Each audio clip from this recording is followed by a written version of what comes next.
This story follows Ruth, an elderly woman in a small town, who faces mistreatment at a local clinic where patients like her are ignored and underserved. It all begins one ordinary morning when Ruth visits the clinic. Ruth awoke before the sun rose, as she did most mornings. The quiet hum of her aging refrigerator filled the silence of her modest apartment on the edge of Savannah. The floor creaked softly beneath her slippers as she shuffled into the kitchen. She made her coffee slowly, measuring the grounds with a practiced hand, waiting for the old drip machine to sputter into life. The television murmured the morning news, but she barely listened. Her routine was steady, almost ritualistic. She left a message for her daughter, just like yesterday and the day before. Her voice on the answering machine sounded firmer than she felt. Then, pulling on her worn cardigan, she stepped outside, locking the door behind her. The autumn morning air was crisp, tinged with the distant scent of damp leaves and gasoline. She walked to the pharmacy first, nodding politely to a neighbor's dog and waving to the mailman who barely noticed. After the pharmacy, she made her way to the neighborhood health clinic, a small beige building tucked between a laundromat and an empty storefront. The parking lot was already full. Inside, the waiting room buzzed with quiet frustration. Most of the chairs were occupied by elderly patients, some in wheelchairs, others clutching walkers or canes. A young mother with a toddler jostled for space near the water cooler. The walls were lined with faded posters reminding patients to get their flu shots and eat more vegetables. Ruth checked in at the front desk, where a bored-looking receptionist barely glanced up. She was handed a clipboard without a word. After filling out the same form she'd filled many times before, she took a seat near the window and waited. Time passed slowly. The cheap wall clock ticked steadily, indifferent to the ache building in Ruth's back. An hour crept by, then another. Patients were called, one by one, names echoing through the room like distant bells. When Ruth's name was finally called, she rose stiffly and followed a nurse down the hallway. The examination room was cold and impersonal. A doctor entered with a tablet in hand, his eyes glued to the screen. He asked her a few rushed questions, barely listening to her responses, and didn't make eye contact. When she tried to explain the persistent pain in her side and the trouble she'd had sleeping, he nodded absently, typed something quickly, and printed a prescription for generic painkillers. He said she shouldn't worry so much and left the room before she could say anything more. On her way out, Ruth paused at the front desk to ask a question about follow-up appointments. As she waited, she noticed an elderly man sitting in a side chair, looking lost. A nurse handed him a stack of papers and guided his hand to the signature line. His eyes darted in confusion, and he hesitated before slowly signing each page. Ruth watched closely. Something didn't feel right. He mumbled to himself, struggling to hold the pen steady. Back outside, the sun had climbed higher, but the chill hadn't left the air. Ruth wrapped her cardigan tighter around her and began the long walk home. A sense of unease settled in her chest. She tried to shake it off, telling herself she was just tired. But the image of the man signing those papers stayed with her long after she reached her front door. Ruth spent the next few mornings listening more closely. At the pharmacy, while waiting for her prescription to be filled, she overheard a conversation between two elderly women. One of them was complaining about her appointments being repeatedly canceled without notice. Another mentioned being billed for services she never received. Ruth said nothing, but each word lodged itself in her memory like a puzzle piece slowly falling into place. Later that week, she met her friend Delia for tea at a small park nearby. Delia, usually cheerful and steady, seemed tense. She told Ruth about how she showed up for her doctor's appointment only to be told she had missed it. But Delia was certain she had arrived early, even double-checked the time. The receptionist didn't offer to reschedule and simply told her to call again next month. Ruth listened carefully. This wasn't a mistake. It was beginning to sound like a pattern. That night, she retrieved an old notebook from a drawer in her kitchen. On the first page, she wrote the date, then jotted down her experiences at the clinic. She recorded the time she arrived, the moment she was called in, what the doctor said, and how she felt dismissed. The next few pages filled quickly.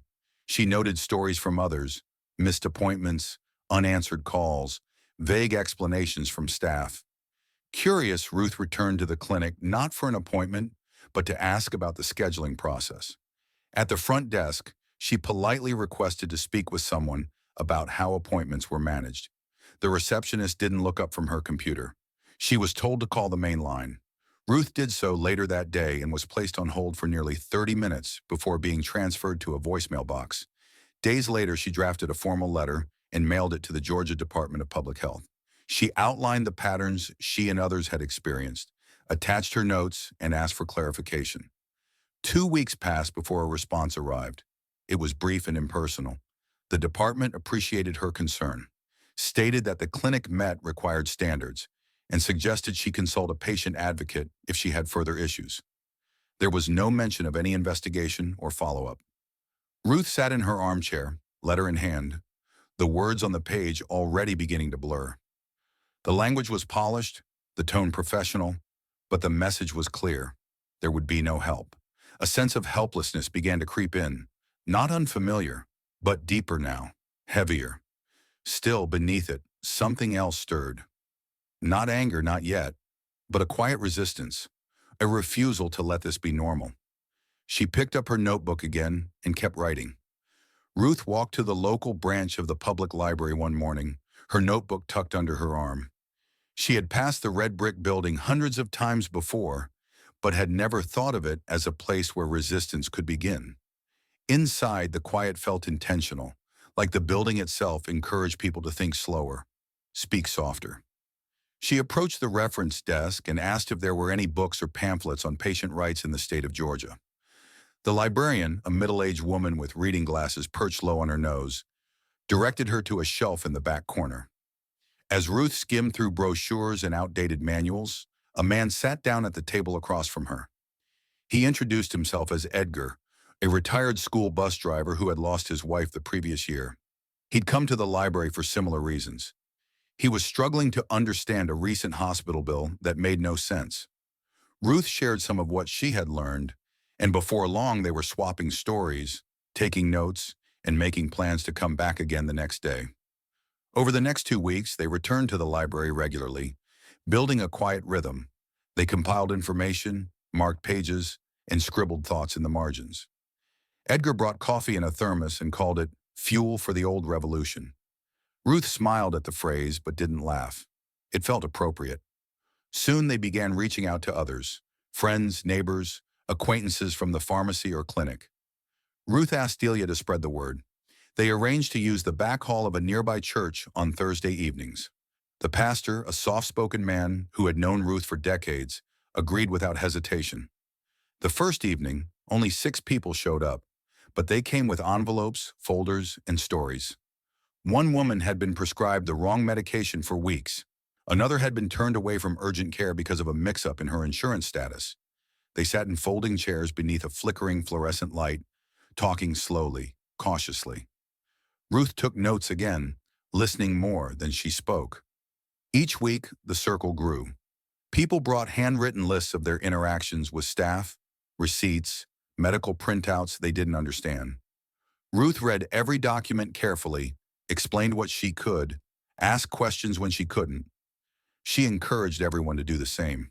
She wasn't trying to create a protest, just a mirror, a way for them to see that they weren't imagining things, that their experiences mattered. At the 4th meeting, a teenager arrived with his grandmother. He sat in the back, arms crossed, watching silently as people spoke. Ruth approached him afterward. His name was Miles, and he was the grandson of one of the women who had been wrongly billed for tests she never received. He had brought his camera, he explained, not to cause trouble, just to listen and maybe document the stories if people were willing. Ruth nodded, unsure but intrigued. That night, as the group filed out into the warm Savannah evening, Ruth stood at the doorway of the church, notebook in hand, heart beating faster than usual. For the first time in a long while, she didn't feel small. What they had begun was still fragile, still quiet, but it was no longer invisible. Miles began filming with little more than a borrowed camera and a borrowed sense of purpose. He positioned himself at the back of the church hall, blending into the shadows as elderly men and women sat in their folding chairs and shared stories. His recordings were quiet, intimate, often shaky, but they carried something raw that polished media pieces lacked. He edited the footage late at night in his room, using subtitles for the soft voices, cutting between faces filled with pain, confusion, and resilience. He titled the series Voices in the Waiting Room and uploaded the first episode to YouTube. The second video, a woman calmly recounting how she had been sent home from the clinic despite suffering the early symptoms of a heart attack, caught unexpected attention. Her voice was steady, but her hands trembled as she spoke. The clip was shared dozens of times, then hundreds. Local Facebook pages picked it up. Comments flooded in. Outrage, support, similar experiences from strangers. It struck a chord. The algorithm pushed it further. Within days, the story appeared on a local news blog, and then in the evening news broadcast. By the end of the week, 3 different journalists had contacted Miles asking for interviews with the group. He passed the request to Ruth, who cautiously arranged a meeting in the church hall. A reporter sat with them, notebook open, and listened without interrupting. She left with more questions than answers. Meanwhile, the videos kept coming. A soft-spoken man described being denied medication because a staff member said his paperwork was missing. A widow explained how her late husband was billed for treatments he never received. The stories weren't dramatic in the usual sense. No shouting, no breaking news, but they carried a weight that lingered. Inside the clinic, something shifted. Staff who once barked orders began to speak more gently. The receptionist who ignored Ruth last month now looked her in the eye. No one mentioned the videos aloud, but their presence hung in the air like the humidity outside. The supervisors avoided confrontation, but whispers moved through the halls. There was awareness now, and it made everyone uneasy. Ruth returned home one evening to find a plain envelope tucked into her mailbox. Inside was a folded sheet of paper. It began with words of thanks, a nameless voice expressing gratitude for bringing people together and making them feel seen. But at the bottom of the page, scrawled in darker ink, was a single sentence that made her stomach twist. "Stop stirring panic before someone gets hurt." She sat down at her kitchen table and read the line again. Then she reached for her notebook, turned to a fresh page, and wrote the date. The first major article appeared on a Sunday morning, splashed across the front page of the local paper. The headline mentioned elder neglect and included a still image from one of Miles's videos. Ruth, mid-sentence, eyes steady, notebook on her lap. Within hours, local news stations followed. Anchors spoke soberly about systemic oversight and institutional disregard for the elderly. Ruth watched the segment on a neighbor's television, barely blinking. By midweek, the Department of Public Health had issued a formal statement. A task force was formed to investigate not only the clinic, but other regional facilities with similar complaints. Inspectors arrived unannounced at the clinic, armed with clipboards and a quiet authority. Files were pulled, staff were questioned, patient logs were reviewed. Whispers turned into formal interviews. A sense of reckoning settled over the building like a coming storm. One of the key physicians, Dr. Hill, the one often described by patients as dismissive and impatient, submitted his resignation 2 days into the audit. The official reason was personal matters, but no one believed it. The staff, once complacent, now operated under a new tension. The clinic posted signs announcing a temporary reduction in services due to training updates. Behind closed doors, mandatory ethics seminars were scheduled. Outside, protesters stood in small but steady numbers, holding signs in support of better treatment for seniors. City officials began attending the church meetings, not for the cameras, but to listen. Ruth sat quietly as they heard stories and took notes. One councilwoman suggested forming a senior advisory board, a permanent body to consult on health policy decisions. The idea was met with cautious hope.